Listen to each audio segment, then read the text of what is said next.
Faly miarabantsika tsirairay avy a eto Mahajanga manaraka an'izao fandarana miomana eona amin'Andriamanitra ao izao. Fanamasina ny ikasika antsika tsirairay avy izay mandreny teny ka izay teny ho alefa amintsika dia tena hitondra fanovana ho antsika tsirairay avy satria ny teny no sim-piainana ary ny teny no manome fiainana, manamasina, manamarina. Izay soratra rehetra no omeny tsindry mandrin'Andriamanitra dia mahasoa ho fampianarana, ho fanitsiana izay diso, ho fandraisan-dahatra, ho fitaizana amin'ny fahamarinana, mba ho tanteraka ny olom-bafidin'Andriamanitra ho vonona tsara amin'ny asa tsara rehetra. Dia hiasa ny teny amin'ny anaran'i Jesosy ka hitondra fiainana ho antsika izany. Misaotra ny tompo raha afaka mitory eto amin'ny tanànan'ny Mahajanga an'izao filazantsara zao. Maninona moa no eto Mahajanga? Kanefa zahay avy any Antananarivo ary ihany no misy anay.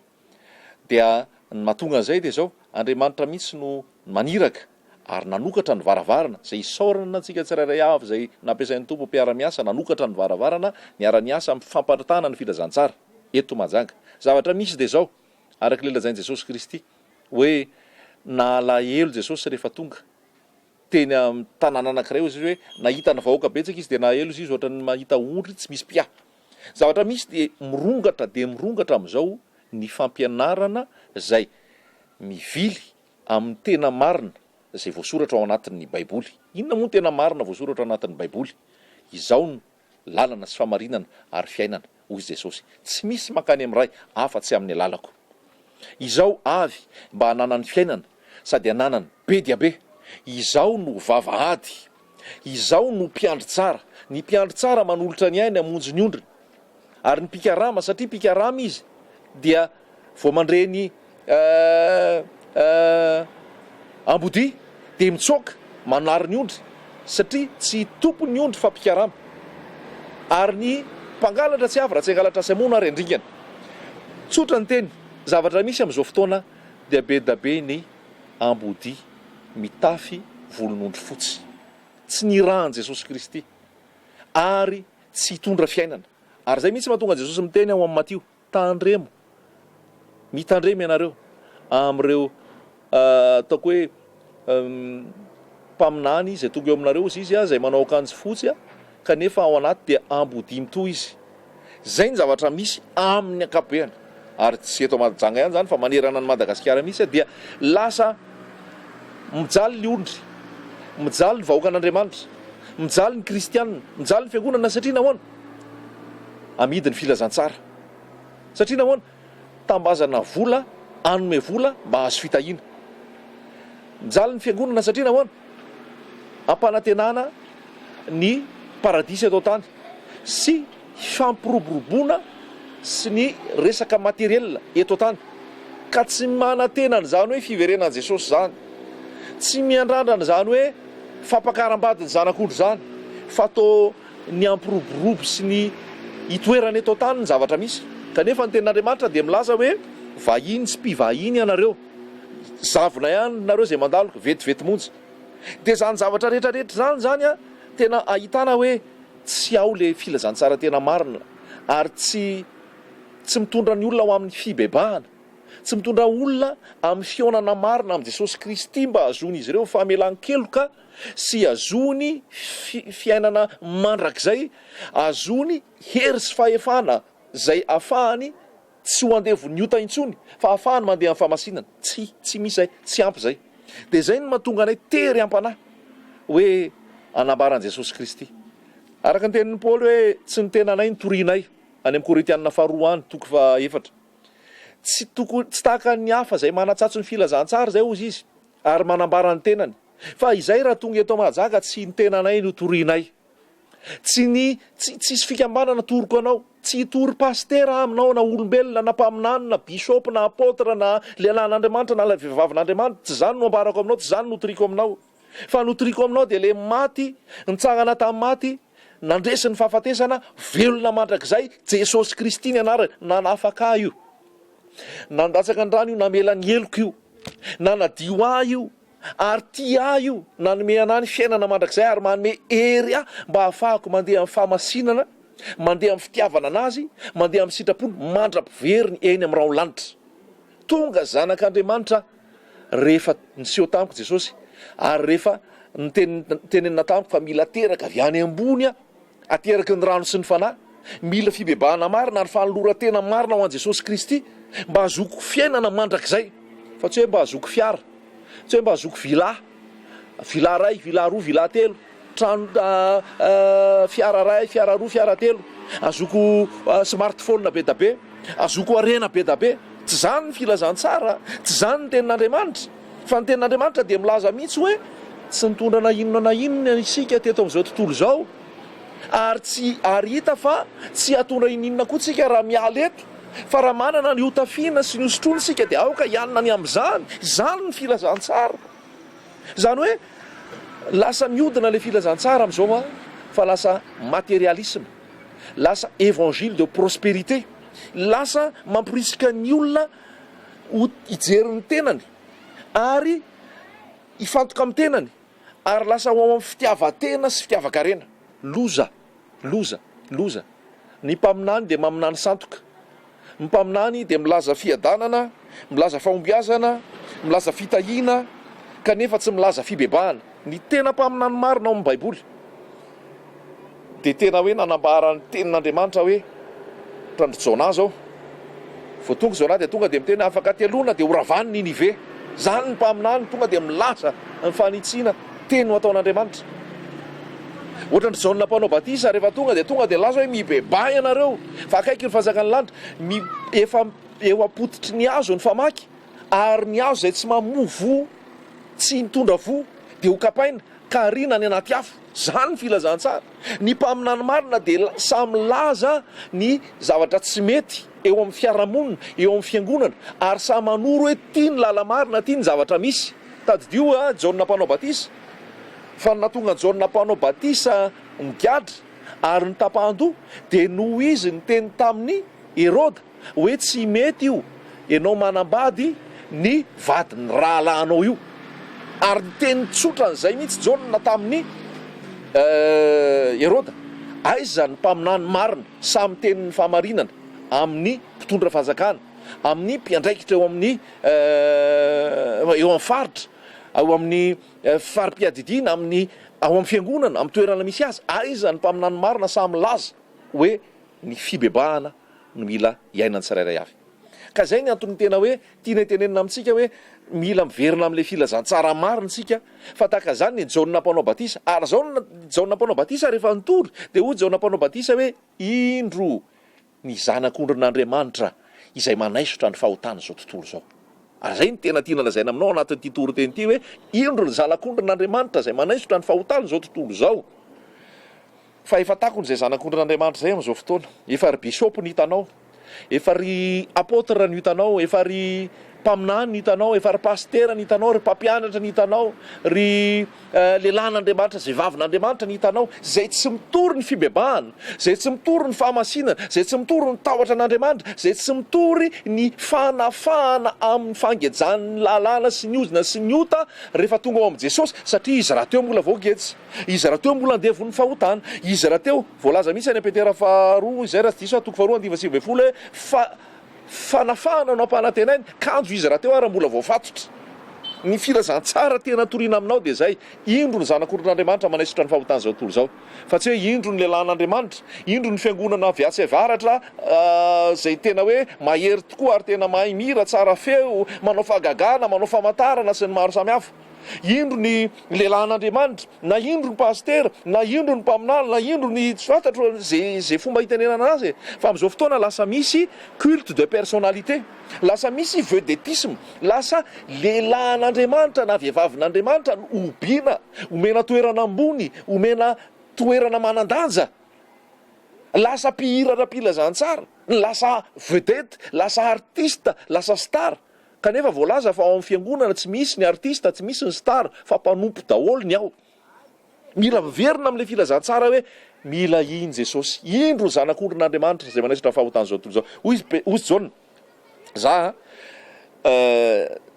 tonga teo alohany fa izy nefa talohako, ary iza tsy mahery noho izy, iza tsy miendrika akory na dia hamany fehakapany aza.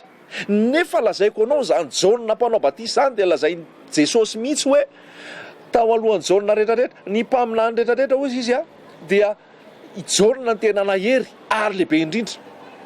Nefa ary ozy izy ny kely indrindra ao amin'ny fanjakana ozy izy dia lehibe, zany hoe ijaonina zany tena hoe nanana ministera goavana, tena natazaka mihitsy satria na nialoha lalana an Jesosy ary nanambara an Jesosy. Nefa jereo voane ny fanetretenany Jaonina, jereo voane ny fahatsorany Jaonina, i Jaonina mpanao batisa dia nitafy akanjon-drameva, ary zany fitafiana akanjon-drameva zany dia maimbo zany. Zany hoe nisy etapamonjena ho an'ny vahoaka tao amin'ny Jaonina mpanao batisa.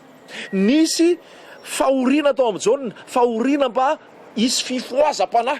Nisy fahoriana tao amin'ny Jaonina nivesatra ny eta-mavesatry ny olona rehetra izy, nivesatra ny fahotan'ny olona rehetra izy, satria nanana etapamonjena izy ho an'ny jiosy, ho an'ny olona tao Palestina, tao amin'ny nisy azy. Dia dikan'izay hoe le fitafin-drameva zay tena hoe niaina tao amin'ny fahatsorana izy, ary tena nisy alahelo am-panahy mba azon'ny olona famonjena. Aiza ny mpaminany manana alahelo am-panahy azon'ny olona famonjena? Aizany hoe mpitory lelan'Andriamanitra na mpirara-pilazantsara manana etaeta hoe azon'ny olona famonjena? Tsy mo ny tenany va ny indraindrainy, ny tenany no derainy, ary ny tenany no ampahafantarina. Jesosy Kristy amindra fo amintsika, ary Jesosy Kristy hiantra antsika, fa mila miverina amin'ny filazantsara tena izy tsika dia Jesosy Kristy, indro ny zanak'ondrin'Andriamanitra izay manaisotra ny fahotana zao tontolo zao. Jesosy Kristy no ambarany tena mpaminany. Raha tena mpaminany tokoa izy dia tsy hanambarany tenany izy. Raha tena irak'Andriamanitra tokoa izy dia hiteny izy hoe izay dia mpanompo tsy mahasoa ihany, fa zay tokony nataonay no nataonay. Raha tena mpaminany tokoa izy dia tsy hanambarany fiangonany, ny atokom-pivavahany, ny mombamomba azy, ny asany sy ny zavatra maro samihafa, fa tena hanambarany Jesosy izy. Zao ny zavatra misy tany hoe fa mamitaka ny resaka filazantsara amin'izao fotoana. Jesosy ny teny hoe be da be no avy amin'izany fotoana zany, dia teny hoe zay efa namoaka demonia tamin'ny anaranao, zay efa nanao fagagana tamin'ny anaranao, zay efa nitory teny sy naminany tamin'ny anaranao. Zany hoe raha jerena maso zany dia tena hoe olona tena miasa ao an'Andriamanitra ary mahavita zavatra mahagaga mihitsy. Fa inona navalan'i Jesosy azy? Tsy fantatra akory nareo, tsy fantatra akory nareo, naoviana. Satria nahoana? Tsy tao amin'i Jesosy izy, tsy tao amin'i Jesosy izy, ary mpaminany santoka izy. Ry havana, tsy ny fahitana fahagagana, tsy ny fanaovana fandroana demonia, fahavitana mandroaka demonia, tsy ny faminaniana tsara, tsy ny toriteny tsara no midika fa avy amin'Andriamanitra, avy amin'i Jesosy Kristy, ny olona iray. Ny vony no amantaranareo ny azo. Inona le vo tiana dadavina? Ny vo tiana dadavina dia zao: ny fahamasinana. Ny fahamasinana. Aoka ho masina ianareo satria masina ao Jehovah Andriamanitra reo. Araka ny fahamasinana le niasa anareo dia aoka ho masina koa ianareo amin'ny fitondratena rehetra. Zany hoe ny mpaminany marina zany raha lazaina bavy dia tsy mandefitra amin'ny fahotana zany, ary tsy manisy marimaritra iraisana hoe olona efa mijangajanga ve mbola ataonao anaty groupe de louange, olona efa divorcé, remarié, ary samy mbola velona dôly, ary samy efa tsara-bady vadiny ray zay lazain'ny tompo hoe fijangajangana zany, ny olona ampiandraisinao fitoriana teny, ampiandraiketinao masa fanimpony, olona ao anatin'ny kolokolo ve, olona ao anatin'ny dossier maloto rehetrarehetra ve, dia ekenao fotsiny hoe Andriamanitra mamindra fo fa tsy sahanao no milaza an'izany, tsy sahanao no manitsy an'izany. Ny fahamasinana, ny tahotra an'Andriamanitra no ambarany ny mpaminany marina, tena milaza ny tsy mety ary manoro hoe inona ny vahaolana. Ny tena mpaminany marina dia taky fahamasinana, tahaka ny takian'Andriamanitra fahamasinana. Ny tena mpaminany marina dia sarotiny amin'ny fiangonana, tsy miaroaro amin'izao tontolo izao, tsy tia izao tontolo izao, tsy manaraka ny fanaon'izao tontolo izao, fa tena mandray ny toridalana, taridalana, tolotsaina, mibitsika ny fanahy ary mandeha araka izay fitarian'ny fanahy. Ray zay. Ny tena mpaminany marina dia tsy ao anaty fitiavam-bola, tsy ao anaty fampidiram-bola fahazona vola ny filazantsara ka hiteny hoe aloavo ny rakitra be da be fa nakaraka ny anomezanao be da be dia hotahina soasoaviny ianao alefasy ny fahafolo-karena fa rehefa mamay fahafolo-karena ianao dia voahan'i Jehovah ny lanitra. Tsy ny fahafolo-karena tompoko nanokatra ny lanitra fa raha ny fahafolo-karena nanokatra ny lanitra tsy nilaina ny nahafatesan'i Jesosy Kristy teo amin'ny azy fijaliana fa tsy nanokatra ny lanitra velively io. Tsy resaka hoe ndao anao vavaka any tendrombohitra dia eto ny poketra, hoeto ny seky, dia hoeto ny fiara dia ametrahan-tanana, dia hoeto ny dossier rehetrarehetra asiana problema hoentina any amin'ny tribonaly ametrahan-tanana. Loza, tsy zany ny filazantsara. Ny mpanompon'Andriamanitra, tena zanak'Andriamanitra, ny ran'Andriamanitra dia tsy ao anatin'ny fitiavam-bola, tsy ao anatin'ny resaka anao filazantsara, na hiry io, na tsy haiko hoe conférence io, séminaire io, ka anao fidiram-bola mba hazona vola bebe koa. Tsia nomena maimaimpona ianareo dia mizara maimaimpona. Zay rehetrarehetra nandray ny fanjakan'Andriamanitra tao amin'i Jesosy Kristy tsy mbola nahita mihitsy a Jesosy Kristy na ny apôstôly na ny mpianatra Jesosy Kristy ka na nitaky vola mba hitoriana ny filazantsara. Tsy nisy tao nandray ary. Manala baraka an'Andriamanitra zany. Ohatrany hoe tsy manam-bola ny Andriamanitra ay, tsy manam-bola ny Jesosy Kristy anay. Mila mitady fidirana zay vao efa zay tokony aloha. Za lazaiko anao amin'ny iraka zay napetraka ny tompo aminamiko sy ny mpiara-miasa rehetrarehetra zao. Na ohatrinona fandaniana, na ohatrinona ny vola ny ilaina. Rehefa napetraka hoe ty mission ty asain'i Jesosy atao, ty ny budget napetraka teo amin'i Jesosy zany. Fa za milaza aminao tsy mbola nisy ka andro anankiray ka niteny tsy mbola nisy na andro anankiray ka hoe tsy ampy ny vola ka tsy afaka nandeha.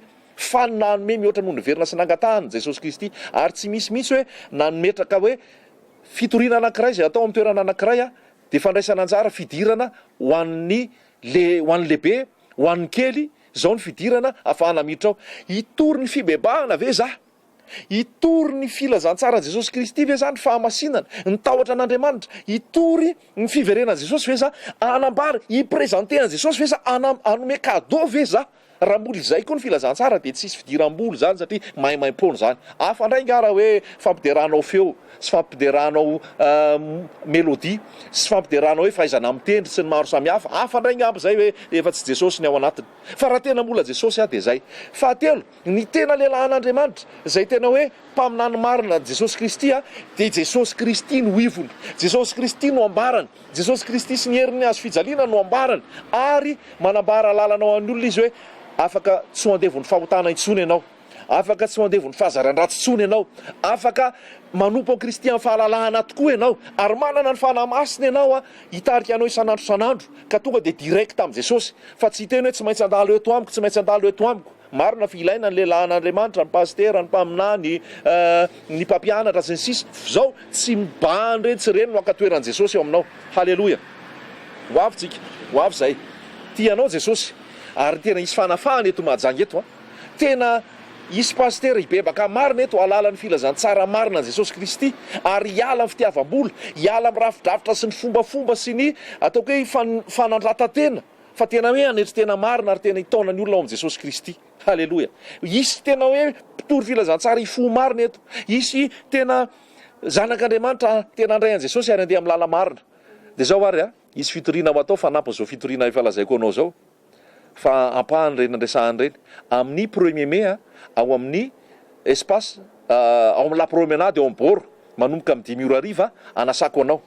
Tsy misy vidim-pidirana, tsy misy rakitra, tsy misy fahafolo-karena, tsy misy fanentanana ara-bola, tsy misy hoe sarotsarotina amin'ny resaka akanjo hoe tsy maintsy akanjo velondrirana sy lobaka sy sisa, fa akanjo tsotra fotsiny dia efa zay.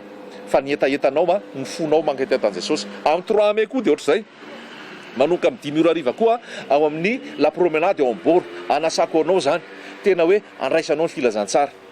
Tongava tsy misy vidim-pidirana, tsy misy fahafolo-karena, tsy misy fanentanana ara-bola, tsy misy rakitra, tsy misy resaka akanjo hoe tsy maintsy zao ny anaovana, fa tena toeponao mangetaeta marina ny Jesosy Kristy, tia handray ny famonjena, dia tongavy ianao, tongavy ianao, tongavy ianao.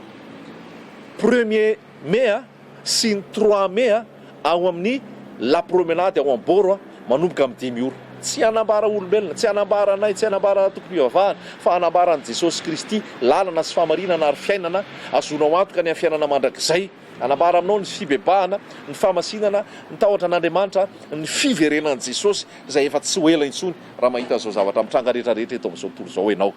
Dia ho aminao ny fahasoavan'i Jesosy Kristy Tompo mino aho fa andraisanao ary ho raisinao amin'ny fahalemem-panahy ny teny izany, ho famonjena sy ho fampiorenana anao. Ho an'i Jesosy Kristy ry ary ny voninahitra mandra-pionana indray Tompo.